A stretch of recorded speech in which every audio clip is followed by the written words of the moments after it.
Barkatzen du? Bai. Bai.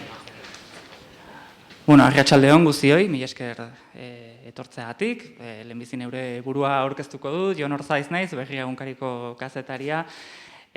Nafarroa orain ala inoiz ez liburuaren egileetako bat, bestea hemen nire aldamenean, Joxerra Senar, Berriako kazetaria ere. Batzuentzat Dupont eta Dupont, nahi zuen bezala, antzekotasunengatik. Baina, egia esan, gaurko honetan liburua aitzakia besterik ez da, ez? Umbralek esanen ez lukeen bezala, gaur ez gara etorri ona gure liburuari buruz hitz egitera. Nafarroan gertatutako aldaketa politiko, instituzional, sozial eta beste hainbat arlotakoari buruz hitz egiteko baizik. Hau da, liburuan aipatzen den mamiaz hitz eginen dugu, ez hainbeste liburuaz.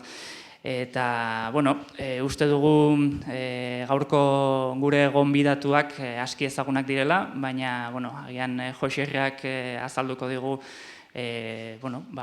bakoitza nor den eta zergatik den garrantzitsua, gaurko eztabaida edo solasalditxo honetan. Hemen azkenean gubiok moderatzaile hutsak besterik ez gara izango, baina protagonismoa nire alboan duten laurek izango dute, eta pixkate aurkezpen azkar bat ingo dugu, pixka ja agerraldi honekin hasi aurretik, ez? Ezkerretik hasiko naiz, aldugutik Inigo Pascual,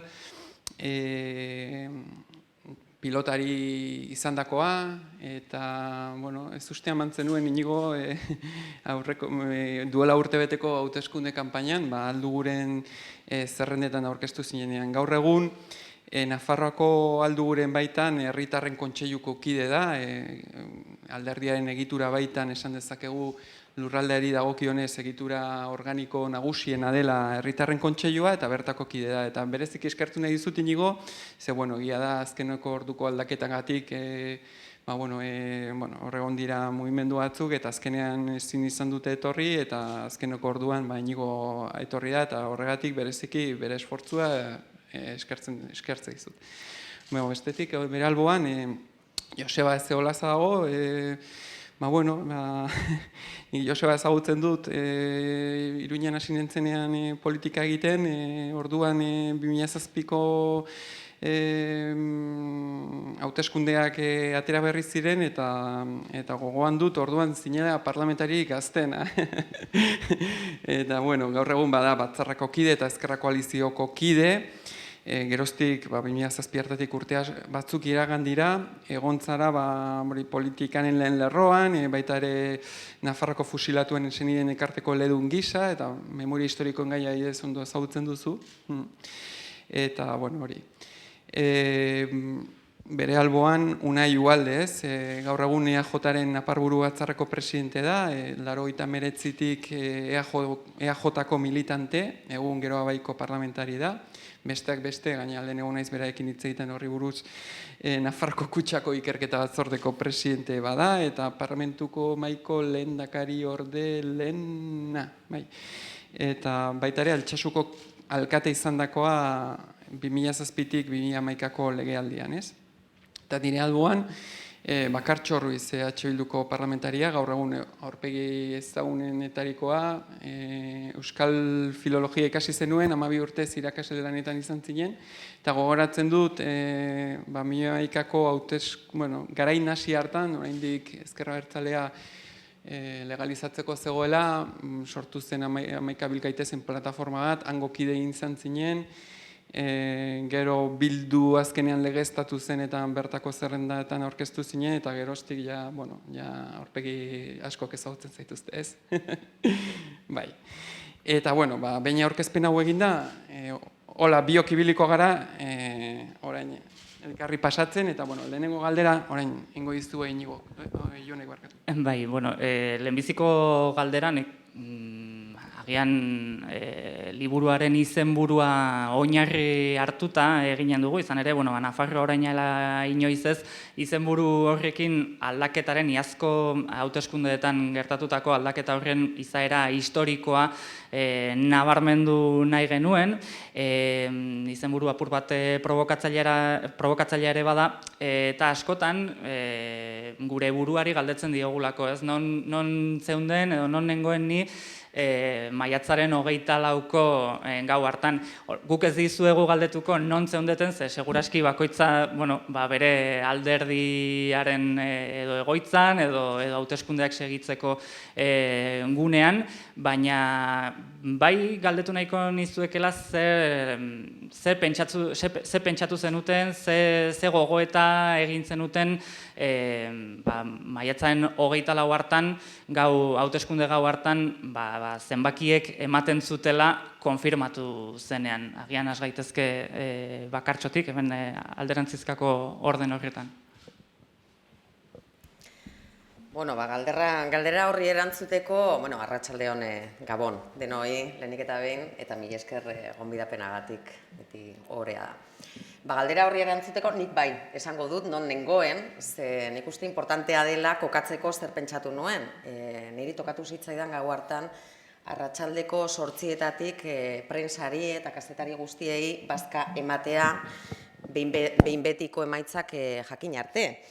Eta bai komunikaziokoekin, bai egoitzan datuak aztertzen ari zirenekin, datuen azterketa xehea egiten arratsaldeko 8:00-etatik aurrera, eta benetan minutuan, momentu oro, datuak nola aldatzen ziren ikusten. Eta benetan azken datua jaso genituenean, berandu zen, gainera gogoratzen baldin baduzue, hortxe kolokan ibili zen, esango nuke gaueko 11 pasa luze, 12 arte. 11:30 oraindik ere, azken eskainu hori, Geroa Baik eramango zuen, Geroa Bai eta Alderdi Sozialistaren artean jokoan zegoen, eta gero gainera Ciudadanosen 100% hortara iritsikote zen, 200 boto, 300 botora zegoen, eta azken momenturaino, benetan ez genekien 26 parlamentariora iriz gintezkeen Alderdi Sozialistari gabe, o Ciudadanosek eskainua lortu izan balu, nola geldituko litzateken kontua, ezta? Eta egia esan pentsatu nuena, azkenik, ez? Azkenik, benetan urte luzez eta azkeneko legegintzaldian bereziki, ia zinezkotzat jotzen zena, eta nik neuk benetan pentsatzen nuen posible ez dela, eta EH Bilduk, nik uste norbaitek garbi, igual desioa zen errealitatea baino gehiago, baina desio hori askotan berbaliztatu genuen, eta askotan jarri genuen mahai gainean, azkeneko urte horietan aurreko legegintzaldian, eta esan nuen, ostras, benetan posible izan da, osta, eta behingoagatik zortea izan dugu. Oso egun hunkigarri bezala gogoratzen dut. Zen batzutan inkestetan asko ikusten dugu inkestak eta, baina bai egia da kanpaina horretan susmoa bazegoela jendean, eta susmo hori bazirudien aldaketa azkenik posible izango zela. Guk hori palpatzen genuen pixka bat jendean, ez? Por la mínima, baina posible izango zela. Eta egun horretan, nik egon nintzen Altsasuko mailan, Altsasuko hauteskunde mailan, izugarrizko emaitzak izan genituen aldaketako indarrak, herri mailan eta Nafar mailan, eta egun hunkigarria izan zen, eta gero Iruñara bideratu nintzen, eta 26 eserleku hori kolokan zegoenean, Baluarten, Geroa Bairen egoitzan Baluarten bizi izan nuen, oso momentu urduritasun handia izan zen, Jokin Kastiella zen gure 9. legebiltzarkidea suposatu zuen lau indarren 26ko eserlekua, eta hori suposatzen zuen aldaketa egitea. Eta beraz, oso momentu bereziak izan ziren, ez? Azkenean, bakartxok esan bezala, PSN eta Geroa Bairen artean izan zen azkeneko tirabira, eta hori suposatzen zuen aldaketa posible izatea edo berriz ere betikoa. Eta nortan pentsatu nuen? Pentsatu nuen ja, 26a konfirmatu egin izan zenean, pentsatu nuen ezin galtzaileetan eta ezin izan dutenak ikusi, ez? Ez dakit, nik esan duzun bezala, 59. urtetik militantzia jende askokin azkenean konpartitu duzu, eta batzuk ez dute ikusi, gauza baten bestetik, eta hortaz pentsatzen duzu. Gabon, nik uste dut postasuna, zorioneko eguna izan zela. Hori izan zen lehenengo sensazio hori, baina bigarren sensazioa nik uste dut guztiok izan genuela arduraren sensazioa. Ez dakit, aldaketa politiko hori bermatzeko denok altuera politiko izan beharko genuelako, eta baita ere horren aurrean heldutasun politikoa erakustea ere momentu historikoa zela kontutan hartu beharko genuela. Egia da, eta nik uste dut hau ere azpimarratzea interesgarria uste dut dela. Ciudadanosek 300 botoengatik ez zuen hurrengo parlamentaria atera. Hori gertatu izan bazina, ez zen aldaketa politikoa emango. Orduan, gure ahultasun elektoral hori gero ere hartu ditugun erabaki batzuetan eragin ikaragarria izan du. Gero, eztabaidatuko dugu, baina ahultasun elektorala hori, oinarri sozialetan edo iritzi publikoan ematen zen edo ematen den ahultasun politiko hori kontutan hartzea garrantzitsua uste dut dela.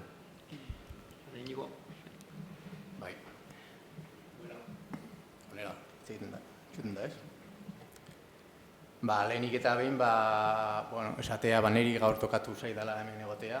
Dirudi Podemosen euskaraz hitz egiteko arazoak ditugula, eta afizionatu asko gaude profesional gutxi, eta iztun ondi hauen aldean zer esango dugu, saiatuko naiz, ez dut, pentsa ez dut, ez horrik ez ezer prestatu ez ekarri, baina saiatuko naiz alduan moduan eta hoberen egiten, eta egun berezi hartan ni argi daukat pixkat, hasieran noski posa, baino gero desilusio pixkat baita ere.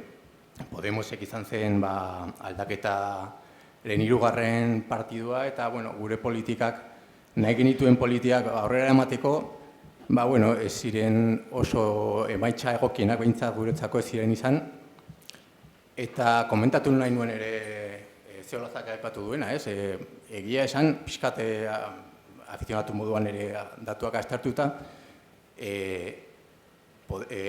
aldaketa gobernua badago, da Ciudadanosekin gertatu zena, azken momentuan, korrupzio kasu batengatik hor gelditu ziren, ematen zieten bi parlamentario, ez zuten azken atera, baina hurrengorako hortxe daude, eta aldaketa oso zaila izango da hurrengorako, eta orain arte, hemendik aurrera egiten duzuenaren menpe egongo da, dudarik gabe. Interesgarria da, laurek egin duten, jakin gabez esango zuten, baina egin duten laburdura hau, jende asko pentsatzu du Nafarroan gutxoera txiriparena, ardurarena baita ere, osta izan zela, baina osta izanagatik ez dugu aztu behar nundik gentozen, eta guztia goraztea ondo dago, azken finean batzutan egunerokotasunak irensten gaituelako eta perspektiba behar delako. Horregatik jo dugu 2015ko maiatzaren galdera horretara, garrantzitsua delako hori, ez? Eta baita ere, garrantzitsua, osta izanagatik bolko handi bat ere emantzen Nafarroko gizartean. Eta aldaketa ere egin duten zergatiak ugariak dira. Ugariak dira, ez? Eta askotan aipatzen dira, azken atzean krisia egon daiteke, PSN-ren gainbehera, etaren iragarpena eta ezker abertzalearen legalizazioa, alduguren irrupzioa eta horrek nola baldintzatu duen PSN, UPN-ren gestioneunaren mitoaren amaiera, arrazoi asko daude, eta bai eskatu behar dizuet bakoitzari, mesedez, bat aukeratzeko alduzuen enean labur hori bai. Hora, azken batean, agerraldi honetan nahi duguna ere da, pixkat gai ugari ukitu eta horregatik garrantzitsua iruditzen dugu zergati horiei pixkat fijatzea, baina eskatuko dizuet bakoitzari arrazoi bat aukeratzea. Kasu honetan hasiko naiz ezkerretik, eta Inigo, zure kasuan zein nabarmenduko zenuke, zerk aldaketara egin duten arrazoien artean bat aukeratu beharko bazenu, zure ustez zein da bat garrantzitsua edo? Bueno, nik esango nuke, adibidez, batxarren zeudenean, ez zola zaripanik, boska egin nion, edu hori gabe, bakartxori askotan, eta orduan esango nuke, PNV-ri, ez, duari gabe. Baina esango nuke, duari gabe, Podemos agertu zenean, berreskuratu zuela gizartean zegoen utxune handi bat. Eta dudari gabe, Podemos gabe, eta, boska horiek alduko zirela. Eta lehen esan duguna, esken Nafarroan oreka hain txikia da,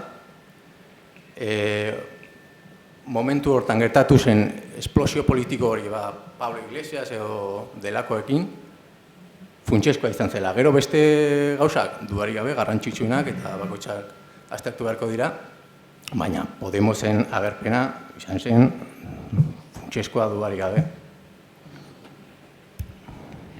Bai, arrazoi ugari daude.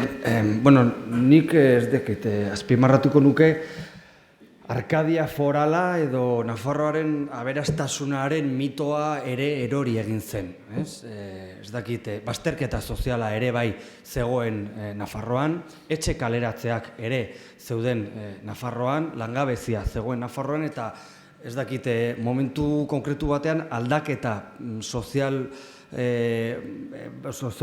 ematen zen momentuan, protesta garai batean guzti hori bertan bera erori zen, mito hori erori egin zen, eta zuek, nabardura bat egin duzuten, baitu UPN-ek 1.000 milioiko inbertsioak edo obrak, behar ez genituzten obrak, erabili egin zituzten, eta hori ere iritzi publikoari, egoera soziala kontutan hartuz, iritzi publikoaren gain min asko egin zuen. Orduan, nik batez ere hori azpimarratuko nuke, Nafarroaren aberastasun mitiko hori ere bai erori egin zela, guk ere pobrezia pairatzen dugulako, guk ere etxe kaleratzeak pairatzen ditugulako, eta guk ere bazterketa soziala pairatzen dugulako.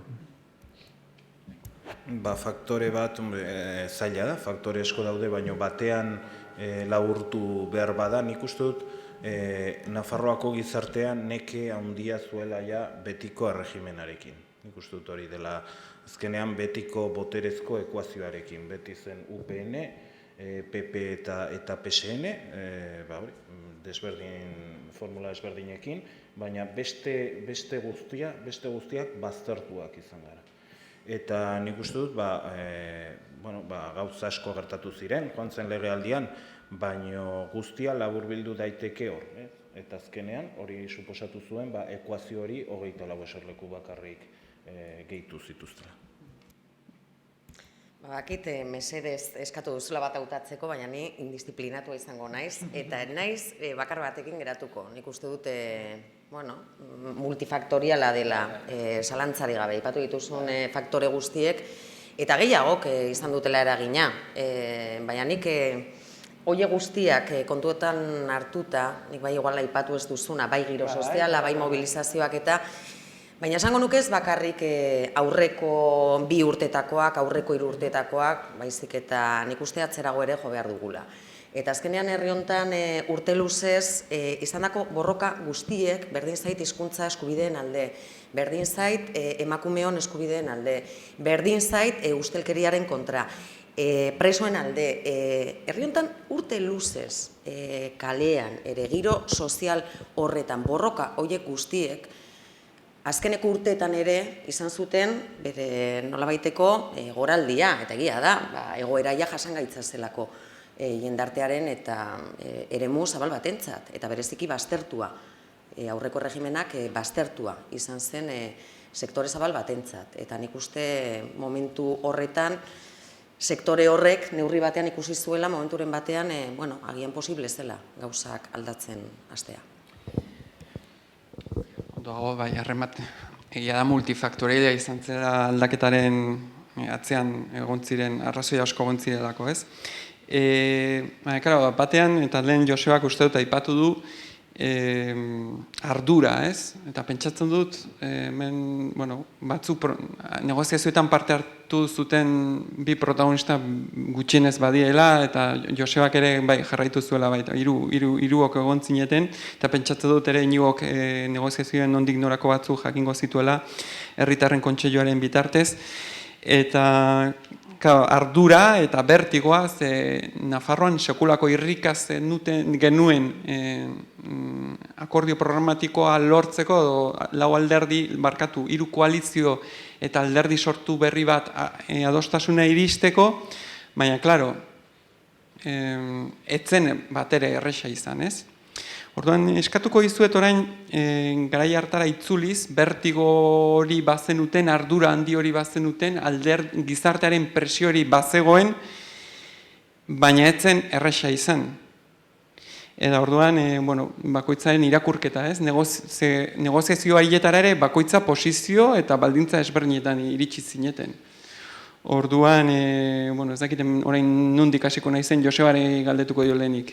Bai, ni batez ere elkar bizitza, bakegintza eta biktimen inguruko programan parte hartu egin nun, baita ere, perspektiba orokorrarekin nola ez. Eta nik ez dakit azpimarratuko nuke desadostasunak kudeatzeko egin genituen ahaleginak. Nik ez dakit, elkarrin bake mugimenduan 7 urtez egon nintzen, eta ez dakit hortik ere bizio bat daukadan, beti azpimarratu dut gauza bat. Bakagu konsensurako komisio bat eratuta, edo eztabaidarako komisio bat eratuta. Ni horri sekulako garrantzia ematen diot, ez? Laukoteen artean ezberdinen arteko akordio batean oso garrantzitsua da eztabaidarako foroak izatea, eztabaidarako instrumentuak izatea. Guk hori eratu egin dugu. Batzutan ez du funtzionatu, beste batzutan bai funtzionatu du, ez? Nik hori ere goraipatu nahiko nuke. Zen aldaketa ez da bakarrik nire iritziz gizartea aldatzeko zeozer edo politika aldatzeko zeozer. Aldaketa ere bai gure burura ekarri behar dugu. Eta zer esan nahi du hori? Konsensurako ahaleginak egin behar ditugula, ezberdinen arteko elkar bizitzan sakondu egin behar dugula, besteon lekuan jarri egin behar garela, aniztasuna zaindu egin behar dugula, guztion Nafarroa sustatu egin behar dugula, eta horrelako eta barretan ardura izan behar dugula. Orain Iñigo zuri, aldugu alderdi sortu berri bat izan zen, oso estu iritsi zineten hauteskunde kanpainara, eta batean negoziazioetan topatu zineten esperientzia handiko politikariekin, eta bai Laurarekin hitz egiten, edo Eduardo Santosekin hitz egiten, hori nabarmendu zidaten liburua egiterakoan, ez? Zunez eta kanpotik eta barrutik jarraitu, zuentzat akordio programatikoa lortzeak ze suposatu du, edo zuk nola ikusi ez du? Oso prozesu zaila izan zen guretzako, ez? Pentsa, Podemosen teorian, beti dago teoria, ez? Gauzak hitz egiten dira, biltzen gara, erabakiak hartzen ditugu, eta orduan, momentu hortan, hartu behar ziren erabakiak, esaten duzun bezala, jente profesional gutxi, normalean gehieno gara afizionatuak eta juvenilak, iaia. Orduan oso lan zaila izan zen, badakit, erabakeak hartzerakoan eskuzabaltasuna izan, uste dut, handia izan zutela. Eta, akordio beharrezkoa, duari gabe denok argien eukan, lortu behar genuela akordio batera heltzea, ez? Eta akordio programatikoa egitea, baina esaten duan bezala saia eta ordu askoko lan izan zen, bai. Azkarre ingo du orain eskatuko izuetu nahi eta bakartxori, zuek bai parte hartu zenuten negoziazioetan, eta H. Bilduren aldetik bai jarrera kritiko bat eduki zen duten, baina hala ere aurrera atera zen, ez? Bai, zer nabarmenduko zenuke negoziazio zail horietatik? Bueno, esan da, ezta? Denok oso garbi geneukan UPN-eri ezin geniola zirriketurik utzi, bai ala bai akordio batera iritsi behar genuela eta hobe genuela gainera ahalik eta sakonena izatea. Benetan, 4 urte aurretik genituen neurrian, gero eta sakontasuna handiagoa izan akordio horrek, orduan eta aukera gehiago emango ligukeelako benetan gauzak aldatzen hasteko. Zailtasuna jakina. Jakina. Nik askotan kuatripartitoa edo laukoa erabiltzen denean kontzeptu moduan zerbait homogenoa balitz bezala, bloke monolitiko bat balitz bezala, nik horri uko egiten diot, eta gainera uste dut uko egin behar diogula. Gutako bakoitzak indar politiko bat bere horretan, oso anitza, bere horretan, oso anitzak direnak ordezkatzen ditugun neurrian, eta laukotea ez da bloke monolitiko bat, eta akordioak ere ahots asko ditu, eta interpretazio asko ditu, eta egia da, desadostasun batzuk badaudela, adostasun askoren azpian, desadostasunak ere badirela, egia da, baina ezin zen gutxiagorik espero. Eta hori ez da bere horretan txarra. Gai izan gara oso diferenteen arteko akordio sakon bat erdiesteko.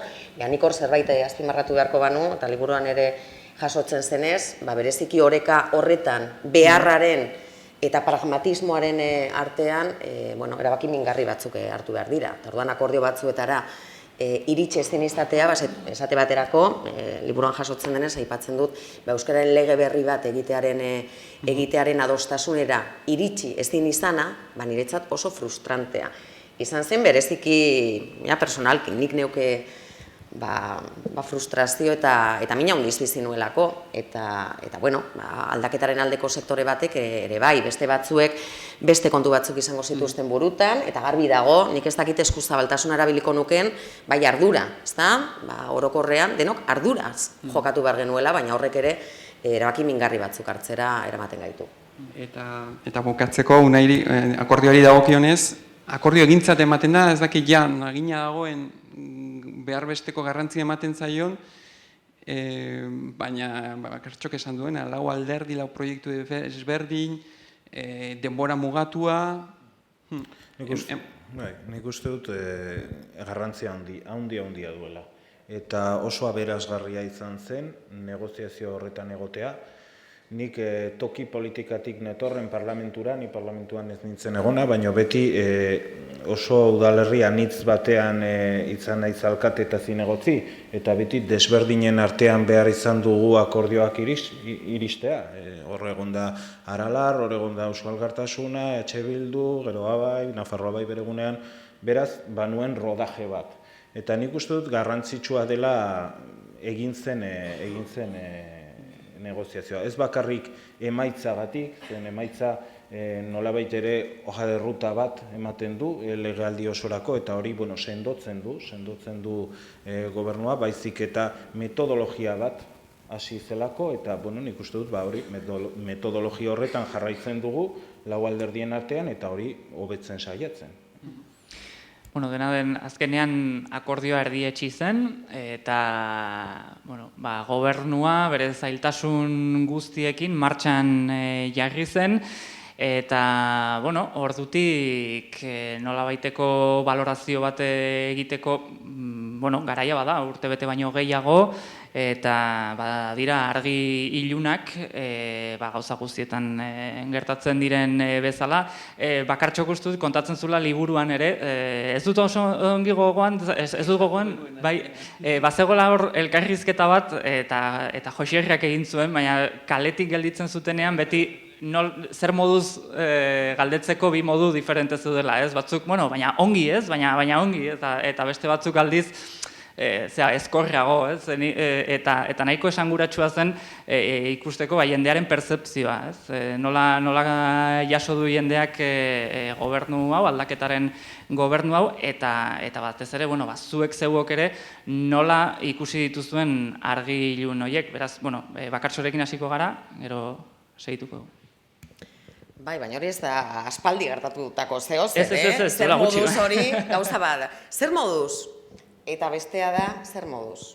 Etxipen puntu batekin sektore batzuek, hori pentsatzen dut ez bakarrik niri, baizik eta guztioi gertatuko zaigula, etxipen tonua batzutan, poza. Eta, nolabaiteko satisfakzioa beste batzutan, hori hasieratik, baina egun arte, ezta? Orduan, segun eta, ezaguna baldin bada pertsona, gutxi gora beraz, dezakezu zeren inguruan ari den. Adierazgarria, claro, segun, Euskalgintzako akordioa sinatu genuenean, horitzen naiz Sagrario Alemanekin topo egin nuela, egun horretan bertan, bileratik atera ondoren, eta galdera, etzen, zer moduz, etxipenaz. Beste arlo batzutan, baina orain ere, egun hauetan, Mogola eta Sanjurjoren desobiratzearekin, zer moduz hori pozgarria da, edo gobernuak egin dituen hainbat kontu positiborekin ere, baina hori oreka horren baitan dago, ezta?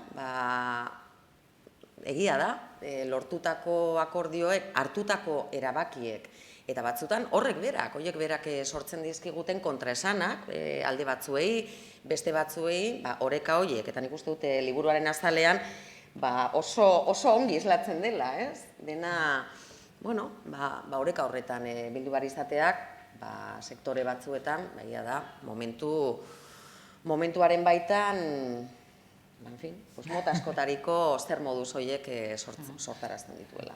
Pixka bat zehaztearren, esan duzu, ez? Ilunen partetik behintzat, Euskararen lege berri bat onartu ez izana, alde positiboen artean, zeintzuk izan lirateke? Nik uste arlo sozialean esate baterako hartutako hainbat eta hainbat neurri eta azken aldian onartzen ari garen hainbat lege eta segurazki ez nahikoak, segurazki ez, lehenengo urrats moduan planteatuta, baina oinarrizko errentarena, errenta bermatuarena, pobreziaren arloan eragiteko neurriak etxebizitza legean, nik uste horiek balio positiboak direla, eta beste bat kontu, demokratizazio bidean ere, segurazki ez EH Bilduk nahiko lukeen bezain azkar edo bezain sakon, baina egia esan badira, hainbat neurri, eremu sindikalean, ez nahiko genituzkenak bezain sakonak, eta beste arlo batzuetan ere, bertan urratsak eman direnak. Neni hildo berean argien aldetik, nik uste dut, urte hau igual ez da hainbeste ikusi, baina zutabeak jarri dira, UPN, PSN-ren politika hori buelta emateko batez ere arlo sozialean, eta Bakartxok esan bezala, orain neurri zehatzetan ikusten hasten da. Oinarrizko lege berria, etxe bizitza lege berria, hori urteko lana da, eta orain emaitzak ikusten ari dira akordio programatikoaren baitan. Demokratizazio behar horrekin ere, nik uste dut lana egin dela, orain sortu egin behar da korrupzio kontrako bulego bat, kanauziaren ikerketa, nik uste dut guzti horretan ere pausuak eman direla, eta iluntasunak, nik uste dut, Josebak esan du, eta nik ados nago, tresnak jarri genituen lauen artean koordinazio bat egoteko, baina egon dira iluntasunak, egon dira desadostasunak, eta batez ere hasieran, eta nik uste dut hor ere hausnarketa bat egin dugu uda honetan, pixka bat koordinazio hori lau taldeen artean eta lau talde gobernuarekin nolabait ere arintzeko. Joseba?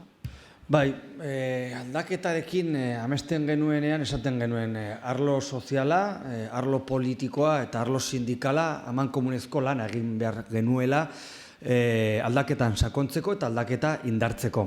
Alde ilunena, niretzako da, arlo sindikala aldaketatik kanpo geratu egin dela. Eta esate dut, arlo sindikala. 4 sindikatuak, UGT, Komisiones, Ela eta LAF, aldaketatik kanpo geratu egin direla. Eta niretzako hori alde txarrena da. Alde positiboena, bakartxok eta unaik esan dute, ardatz soziala ikaragarrizko eta sekulako indarra egiten ari gara hortan, oinarrizko errentaren legea aprobatua izan da, sekulako esfortzu ekonomikoa egiten ari gara bazterketa sozialari aurre egiteko, eta adibidez etxe bizitza alorrean kontutan hartu promotoreak bere etekinak gutxitzeko legea sinatu egin dutela. Eta orain arte UPNek beraiei begira gobernatzen zuela. Guk ez, guk bere etekinak gutxitzeko lege bat egin dugu eta beraiek ere baietzan eman diote ez. Eta nik uste dut ere, nik ere memoria historikoaren bozera mailea izan naizenez eta gaur ere desobilaketa lanak egiten ari diren heinean, uste dut ere memoria historikoan sekulako lana egiten ari dela Nafarroako gobernua, bazen ordua hori egiteko, eta nik uste dut gure ikur sentituenetarikoa dela, eta nik uste dut ere arro sentitzeko momentua eta gaia dela ere hori. Urte bat pasa da eta argi dago gauzak lortu direla, ez? Adibidez, Podemosentzako arlo soziala hori oso garrantzitsua da eta hor barkatxok eta besteako epatu duzuten moduan oso garrantzitsuak eman dira. Jendea reskatatzea hori guretzako ezinbestekoa zen, lehenengo pausua. Baita parlamentuan hor daukagu presidenta Ainhoa Aznarez eta parte hartzea eta ateak irekitzea hortan pauso handia eman dela Nafarroan, eta zer gertatzen da Nafarroan, edo Nafarroan eta leku guztietan, kriston dirutza deuda ikaragarria dagoela, ez? Zerga ikaragarria dago, zer egingo dugu zerga horrekin, hori da benetako galdera. Orain arte, beharrezkoa egin dugu, baina beste pauso bat emateko hurrengo erronka hori da. Interes guzti horiekin zer egingo dugu. Eta hori da benetako galdera eta hemen behar bada politikari profesionalak erantzuten duten, ez? Gai izango gara aurre pauso hori ematera. Edo azkenean hemendik 3 urtetara leku berdinean egongo gara. Bai, makillaje pixkat eman, baina leku berdinean. Gai izango gara benetan pauso hori emateko? Aurrera segitu baino lehen, agian erantzun nahi baldin baduzu zein botatako zeari. Nik erantzungo dut, egia da eta lastre izugarrizko lastrea da, gobernu hauk hartu duen herentzia, hori horrela da. Deudaren asuntoa, hori oso ongi hausnartu behar da, zen hori arista asko daude. Eta horretarako ponentzia bat eginda legebiltzarrean, eta Podemos alduguko idazkaria den Laura Perezek da lehendakaria. Beraz, aztertzen ari dira, pixka bat, ogasun departamentoki zein deuda daukan Nafarroa, eta hor zenolako gauzak egin daitezken. Nik bakarrik, eta badakite, hau ez dela debate, eztabaida politikari profesionalak, hemen gauden guztiok ere, indar politiko bat ordezkatzen dugu, eta instituzioetan gaudenok, eta ez zaudetenok ere politika berdin-berdin egiten dugu. Afizionatu mailan.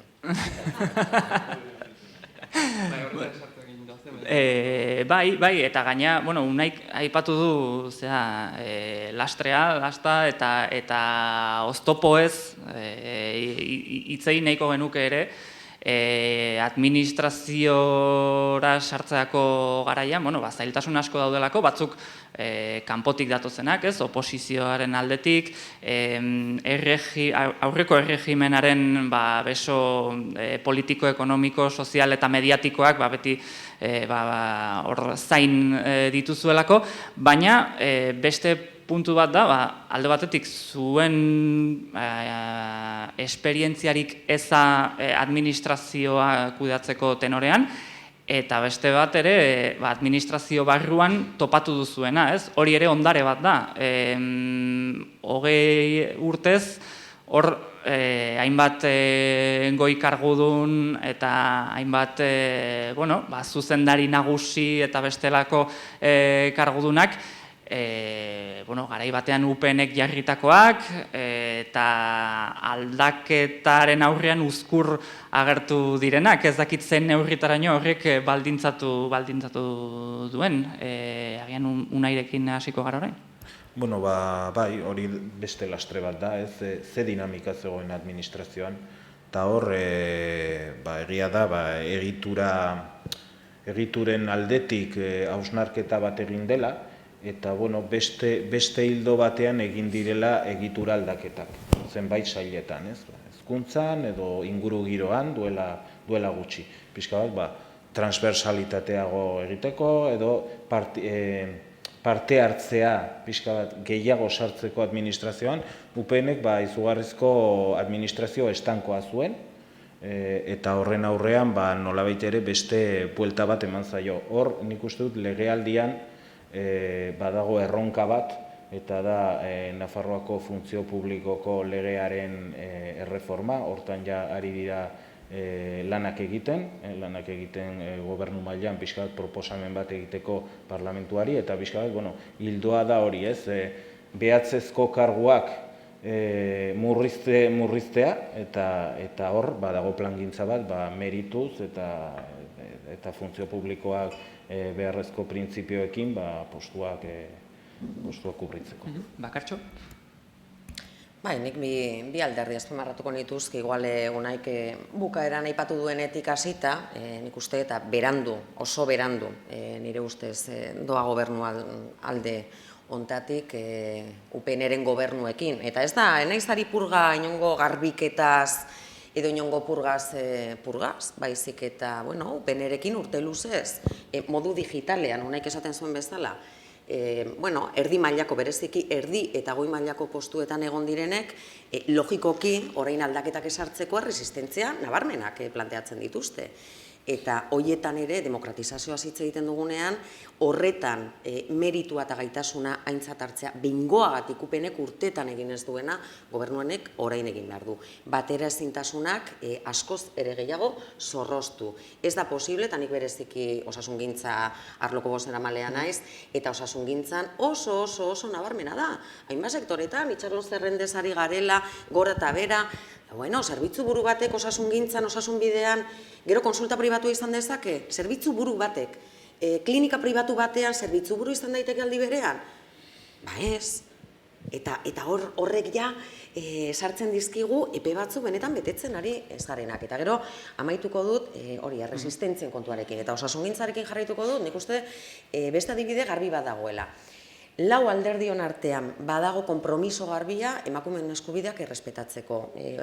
Orain, esango nuke, bihar, gaur onartu ez baldin bada, bihar onartuko dela, behingoz ez, behingoz, barkatu, osasun sexu eta ugalketarako osasuneko dekretua. Tartean, albidetu egingo duena, edozein emakumeri Nafarroan abortatzeko eskubidea osasungintza publikoan. Erresistentzia ari garenean, erresistentzia realak dira. Nafar gobernutik eta osasun departamentutik dekretu bat onartzearekin nahikoa da, gari batean UPNek aipatzen zuen objezioa, konsientzia objezio hori saiesteko, ez. Oraindik hor dauden botere faktikoek eta horietako askok oraindik ere indarra handia dute eta erdi mailako karguak dira eta hor jarraitzen dute. Azkenean, erresistentzia horiek eragina daukate aldatu nahi diren politika horietan eta eskubide hori bermatu ahal izateko aurretik jarri beharko dira. Emakumeon eskubideak, profesional horienak eta kargu horiek defendatzen dutena, baino, beraz, erresistentzia horiek, gero benetan politika horiek aldatzeko eta eskubideak bermatzeko benetako zailtasunak jartzen dituzte. Bakit galdera hau administrazioa barrutik ezagutu ez duzuen hoi, edo behintzat kargurik edukitza tokatu ez zaizuen hointzat, agian zail xamarri izan daiteke, baina zerbait gaineratu nahi baldin baduzue, Joseba edo Inigo? Nik uste dut, gutxienez, hiru arazoekin, arazo topatu izan ditugula. Alde batetik, arazo ekonomikoak, adibide bat jartzeko. Estadio Reino de Navarra delakoa gutxienez urtero €1.000.000 kostatzen du, naiz eta itxita egon. €1.000.000, adibide bat. Eta hori herentzia ekonomikoaren isla da. Horrekin, edo egoera horrekin gaizki egiten duzu bestelako politikak. Bestetik, resistentzia edo arazo teknikoak, kalean edo arlo sozialean zaudenean edo instituzioetatik kanpo zaudenean, behar da, idei oso onak dituzu, baina gero praktikan jartzeko momentuan arazo handiak daude eta Podemosi ere gertatu zaio auditoria edo zorra ez ordaintzeko proposamenarekin. Oso zaila da hori ere aurrera emateko, ezin da hori ez ordaindu. Ez dago teknikaririk hori sinatzen duena. Hori ere arazo teknikoa daude. Eta hirugarrenik ere bai, ez duzute komentatu, baina niretzako erresistentzia oso handia da. Partio Popularrak bi parlamentari ditu, baina sekulako oposizioa egiten ari da Madrildik. Helegiteak jartzen dituelako Nafarroan aprobatzen ditugun legei. 17 lege daude Tribunal Konstituzionalaren menpe. Violentzia polizialaren biktimen legea, etxe kaleratzeak ekiditeko legeak, osasun unibertsala bermatzeko legea, 17 lege daude hor Tribunal Konstituzionalan. Eta hori ere, sekulako arazo tekniko eta politikoa da. Guk legeak egiten baldin baditugu, Nafarroko Parlamentuak aprobatzen baldin baditu, eta gero beraiek helegitea jartzen baldin badute, oso zaila da aurrera pausoak ematea, ez? Dakit Inigo nahi duzun zerbait esan? Bai, deudari buruz esango dut, ez dakit argi daukasun, enpresak duten deuda, autonomoak duten deuda orain segunda oportunidad delakoarekin, denak bigarren aukera bat ematen zaie, bizitza posibilizateko. Eta gertatzen da gobernuekin gauza berak datu behar da. Orduan, daukaten zorra ez dago ordaintzeko ezinezkoa da ordaintzea, argi izan da. Horrekin zeo zerekin beharko dugu. Ez gaitezen ilusoak izan. Hori aldatu beharra zegok. Hori argi dago. Eta administrazioari buruz, uste dut akordio programatikoan argi dagoela, altu kargu horiek aldatu behar direla eta argi zego, ni bakartxo esan duenarekin nahiko ados dago gauza batzuk ezke logika simplea direla. Hori Agustia ondo dator ikusteko, zailtasun akordio programatikoa lortu zutela, baina gobernu batek aterrizatzea gogorra izateaz gain gero realitatearekin talka egiten duela eta arazo horiek finantza zamarena eta administrazioaren upenek 20 urtez agindu izanak administrazioan egin dituen ondorioak hori guztiak kudeatzea ez dela egun batetik bestera egiten, ez? Eta zailtasun horiek errealak dira, eta gero bakoitzak ikuspegi ezberdinak ditu. Finantza zamararen inguruan ere galdetu nahi genuen, baina berai jain dituzte apunte batzuk, eta nik uste eta apunte horiekin ondo dagoela, eta orain jauzingo dugu, ziurrenik legealdi hasierako gai korapilatsuenetariko batera, ez? Eta gainera, liburua euskaraz zinten dugu, euskalgintzako kide gara, berriako euskarazko unkari bat gara, eta euskaren gaiak hain justeu ere, maiz oposizioak erabili du, saiatu nahirik lauren arteko zatiketak bilatzen, ez? Eta zuzeuk bakartxo zurekin hasiko naiz, negoziazioan bertan, eta lehen aipatu duzu, azpimarratu duzu, bereziki mingarri egin zitzaizula irez, euskararen legearen aldaketaren inguruan, ez adostasun batera ez zinetela iritsi, ez? eta lehenengo urte bete honetan ere, hainbat gairekin ere, zailtasun horiek berriro ere begibistan azaleratu dira, ez? Orduan, nola kudeatu hori guztia?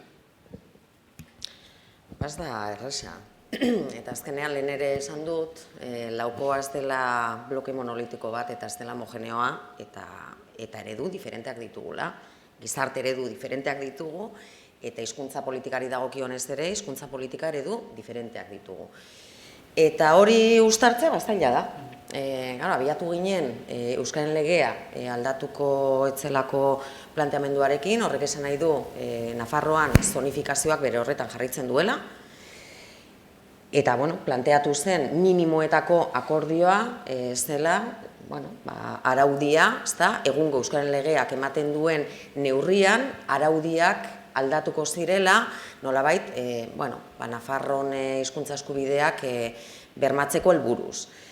Gero gertatzen da, bueltaka ari gara, oraindik ere ez aldatu, dekretu administrazioan Euskararen erabilerari dagokion dekretua, orain hasiko da, eztabaida eta barruko negoziaketa, hor, segurazki, posizioak ere, findu beharko ditugu eta saiatu beharko dugu konsensuetara iristen, beti ere kontuan hartu behar baitugu.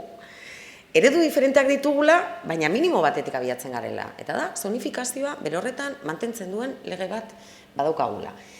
Eredu diferenteak ditugu, era berean, hizkuntza ereduen inguruan, hizkuntza arloan, Nafarroan, A eredua badago Euskara asignatura ikasgai daukana, G eredua dago Euskaraz sekula entzun eta ikasgairik ematen ez dena, eta D eredua badago. Eredu diferenteak ditugu eta desadostasun nabarmen bada era berean, ikastetxeetan eredu guztiak nasi behar diren, alegia D ereduan edo murgiltze ereduan ikasten dutenek eta G ereduan ikasten dutenek, guk adibidez pentsatzen dugu ezetz, murgiltze ereduaren duintasuna mantendu behar dela, baina beste posizio batzuk ere badira. Orduan, tartean sortu dira eta sortuko dira, bestelako desadostasunak, saiatu beharko dugu justizia sozialaren eta demokraziaren parametroetan kokatzen. Nik eta Josebak orain parra egiten du, ez da bai dau, maiz izaten dugulako, Euskal Herri Irratian besteak beste, asteazken goizero, eta nik beti esaten dut, zuen sektoretik bereziki, desberdindu egiten dela alde batetik, agenda identitarioa ditzen duzuen hori, eta hor kokatzen dituzue hizkuntza eskubideak, eta bestetik agenda soziala. Eta nik etengabe esaten dut, hori mingarri izateaz aparte, benetan ez dela reala. Hizkuntza eskubideak, eskubide sozialak direla ulertuko bagenu, eta hala da, etxebizitzarako eskubidea, diru sarrera minimo batzuk izateko eskubidea, eskubide sozialak deitzen baldin baditugu, hizkuntza eskubideak ere eskubide sozialak dira, eta justizia sozialaz hitz egiten ari baldin bagara, demokraziaz ere hitz egiten ari gara. Eta guk lau taldeok, gure eredu diferentzien baitan ere, pertsona guztientzako eskubide guztiak defendatzen ditugu, eta horren baitan, nik benetan, berriro, eta hemendik adostasun berri batekin ateratzen garen, iruditzen zait, edo parametro horietan kokatzen dugun, oposizioari jokurik egin gabe. Eta nik uste, badela garaia, konplejuak alde honetatik ere, konplejuak kentzeko eta oposizioari begiratu baino, benetan urte luzez, bazterketa pairatu dugun sektore horri eta hizkuntza eskubideak bermatzeari begiratzeko. Agian, igual Josebari emango diogu lehenbizi hitza erantzun dezan eta gero segituko du. Ados jarri ginen laukotean behar bada OPEaren edo euskararen inguruko erabaki batzuk hezkuntza sailean ez zirela ongi kudeatu. Hortan ados jarri ginen. Hori ere abia puntu interesgarri bat da. Neri, ez dakit, zer larritzen nau, arrisku bat ikusten dut historikoki eta justo gaur goizean horri buruz eztabaidatu egin dugu Bakartxo eta ni neuk. Arrisku bat ikusten dut historikoki, Nafarroan euskaltzaletasun edo baskismo kulturala, baskismo politikoa baino handiagoa izan da, beti. Euskara prestigioa izan duelako. Irudi positiboa izan duelako gehien bat. Eta nik, ez dakit, arriskua ikusten dut euskararen inguruan hartzen ditugun erabakiak ez baldin baitu ongi pentsatzen, zuzenak izan edo ez, ongi pentsatzen, kontsentsurako ahaleginak egiten ez baldin baditugu beste oposizioaren alderdi batzuekin, prestigio hori edo irudi positibo hori bertan bera joango dela. Eta hori nik ikusten dudan arrisku bat. Eta ez naizari folklorismoa goraipatzen.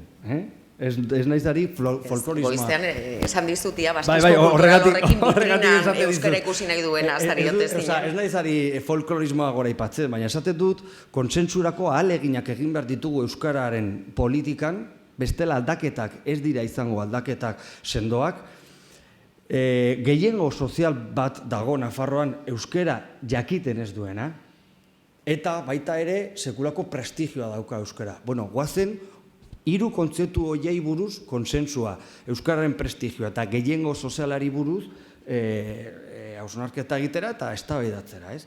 Bestenaz, ni uste dut, asko korrika egiten baldin badugu oso garaiz, nik uste dut prestigio hori galtzeko arriskuan gaudela, beste oposizioa euskara erabiltzen ari dutelako guri ere min politikoa egiteko. Eta ez dakit iritzi publikoan lortuko duten guri mina politikoa egitea.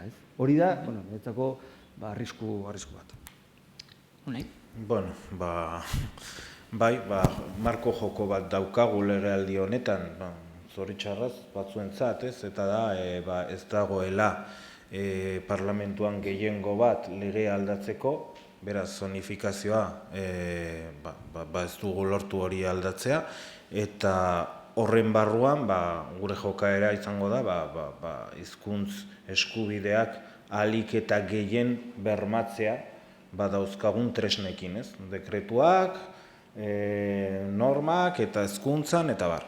Ni badakigu zeintzuk diren jarrerak laukotearen barruan, eta momentu honetan behintzat badago olako konpromezu bat dekretuarekin, bakartxok esan du, dekretua gobernuak atera behar du hizkuntz eskubideak administrazio mailan aurrera pausoak emateko, eta bestaldetik badago ere euskara plangintza, eta horren inguruan bai lau indarren artean ere parlamentuan joan zen astean edo duela 2 aste eman zen babesa, eta hori aurrera eramateko konpromezua, baliabide jartzeko konpromezua, hori nik uste dut garrantzitsua dela, eta 2017ko aurrekontuetan ere hizkuntza edo euskararen inguruko euskara bidea egituran eta euskara inguruko partidak igoera desentea izan dute,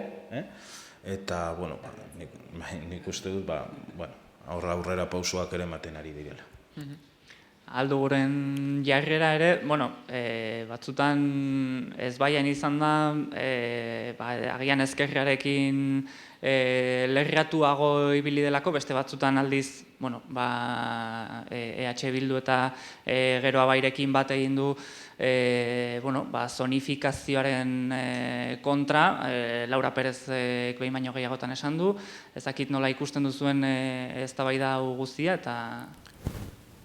Eztabaida sakonean gabiltza hezkuntzarekin eta orain paiarekin, eta hor badaukagu asko hitz egiteko, baina dudarik gabe Podemosek eta euskararekin konpromisu guztia. Uste dut momentu hortan lurralde guztian D ereduan ikastea posible dela, orain arte ez dela. Eta pauso txikia, baina pauso goaz, eta lana egite, izan dizuan bezala, guk ere barne diskusioak eta gure prozesuak ditugu, baina duari gabe konpromiso guztia. Orain, euskararen gaia apur bat ere ikusi genuen, hori ez, dauden desberdintasunak eta zailtasunak ere, baita atal honetan apur bat islatzea, ez? Beste atal bat oso garrantzitsua iruditzen zaiguna, eta, liburuan idez aipatzen dugu, bueno, legealdi, azkenean aldaketa finkatzeko denbora behar du, ez? Eta azken finean, bueno, trantsiziozko legealditzat jo daiteke legealdi hau. Aldaketa iraunkorra izateko, legealdi gehiago iraun barko luke, baina horrek esan nahi du hauteskundeak irabazi behar diela, eta bar, eta bar. Trantsiziozko legealdi hasiera honetan edo esan dezagun, bi indar daude jokoan, ez, neurri batean, erregimena eta aldaketa, eta etorkizuneko jokaleku politikoa eraikitzen ari da, ez? Eta hor bi joera daude. Nik uste dute erregimenaren aldetik edo UPN eta eskuin mediatikoaren aldetik iraganeko parametroetara itzuli nahi duten neurri handi batean, ze iraganeko parametro horietan erosoago zeuden eta uste dute etorkizunean erosoago leudekela baldin eta parametro horiek kontrolatzen balditute. Eta aldiz aldaketa eraikitzen ari da, diskurso berri bat eraikitzen ari da, bere ñabardurekin, bere desberdintasunekin, bere adostasunekin, bere negoziazioekin, baina hori guztia eraikitzen ari da, ez? Eta dago talka moduko bat. Eta hori eramain nahi dut pixkat gogoetatxo hau eginda, adibidez elkarbizitzaren gaira edo bizikidetzara. Eta oso adibide garbia dugu gaur egun, zer gertatu den aste honetan Altsasuko gertaerarekin, ez? Edo atzo gertatu zena, Altsasuko gertaeraren ondotik atzo parlamentuan egontzen eztabaida bat oso oldarkorra, oso mingarria, eta hor, lehen aipatu duen hori oso modu berezian eman zen, ez? Iraganeko diskursoak eta oraindik ere indarrean balego bezala idez PPren eta UPNren aldetik, eta neurri tonu agian apalago batean, baina baita ere PSren aldetik, ez? Hiruak lerrokatuak, eta, gai korapilatsu eta neurrigabeko baten aurrean, aldaketak bere mezula saia emanez, eta nik uste dut adibide paradigmatikoa dela, beste kasu batzuetan ere ematen dena iragana eta etorkizuneko jokaleku horren eraikuntza horretan, baina hasiko naiz, orduan zure gandik unaiz, interesgarria iruditu zitzaidan, azkenean parlamentuko agerraldian barkosi deitu zioten, azalpenak eman zitzan, zuri tokatu zitzaizunean zure turnoa, Altsasuar bezala, Altsasun nola bizai izan duzuen egoera aipatu zenuen, eta nahi dut horri buruz pixkat azalpen bat ematea, eta gero baita ere, nola aurre egin, orokorrean ikusten nahi zareten diskurso oldarkor horri, eta iraganeko tonoa duen diskurso horri, ez? Ni sentsazio bat izan nuen, ez atzo, zen lehenengo Barkos lehendakaria eta Oio kontseilaria entzun nituen, eta gero PP eta UPNren diskurtsoa, ez, Altsasuko gertakariekin, eta pentsatu nuen behar zuten aitzakia aurkitu zutela. Eta gobernuari bomba bat jartzeko, uste zutela, gertakari hauekin hartu dutela bere. Hori izan zen sentsazioa. Nik uste dut ikusten ari direla nolabait ere gobernua sendotzen ari dela, planifikatzen duen gobernu bat dela, aurrekontuak daukan gobernu bat dela, eta maiztasunez urte bat tapiko eta sendotuta dago, eta gai sentsibleengan, elkarbizitza guzti horretan, hartu dute orain gakoa, eta nik uste dut, hori izango dela, behintzat hurrengo asteetan beraien posizioa. Nik kontatu nuen pixka bat Altsasu mailan eta herrian nola bizi ari den gertaera hauek, ez? Gertaera hauek izan ziren duela hilabete bat, eta hilabete honetan, izugarrizko, egoera esperpentikoak izan ditugu, mediatikoki larritu nahi izan da gertatutakoa, eta azkenean, zein da emaitza, astelehenean egon ziren atxiloketak, eta guzti hau Audientzia Nazionalean terrorismo bezala epaitzea, ez? Inongo zentzurik ez dauka, herrian argi ikusten da, eta nik uste dut estrategia hau kanpora kanpora egina dago, Madrilera begira, baina, bueno, ildo berean ere gobernuaren kontra erabili nahi dela, puntu honetan nolabait zatiketa bilatzeko.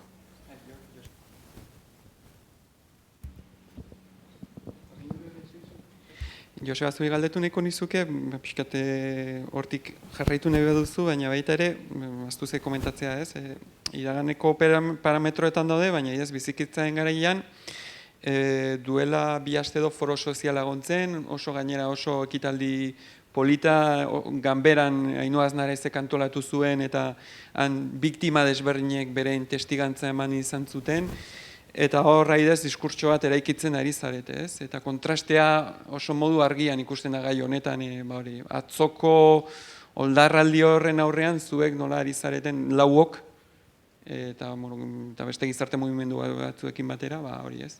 Bueno, Altsasuri buruz, gehiegikeri nabarmen baten aurrean gaude, ez? Sobreaktuazio nabarmena dago kasu honetan, eta batez ere, biktimak eraso politikoa egiteko erabiltzen direnean duten kutsu etikoa galtzen da. Kutsu etikoa galtzen da. Bidegabekeri bat da oraintxe bertan 6 gaztek Soto el Realen egotea. Horrelako gertakari bat terrorismotzat hartzea bidegabekeri bat da, kolpeak egon balira, kolpeak bezala epaitu. Kolpeak egon balira, kolpeak bezala epaitu. Baina hau esan da, nik uste dut ere, zure galderarekin konektatuz, ez ditugu gertaerak handitu behar, baina ere ez ditugu gutxitu behar. Gutxitu behar ere ez ditugu. Zergatik, ez dakit, gorrotoaren kultura ere agertzen da kasu honetan. Gorrotoaren kultura agertzen da. Askotan, ezberdin pentsatzeagatik mehatxuak egon dira. Askotan, ezberdin pentsatzeagatik kolpeak ere egon dira.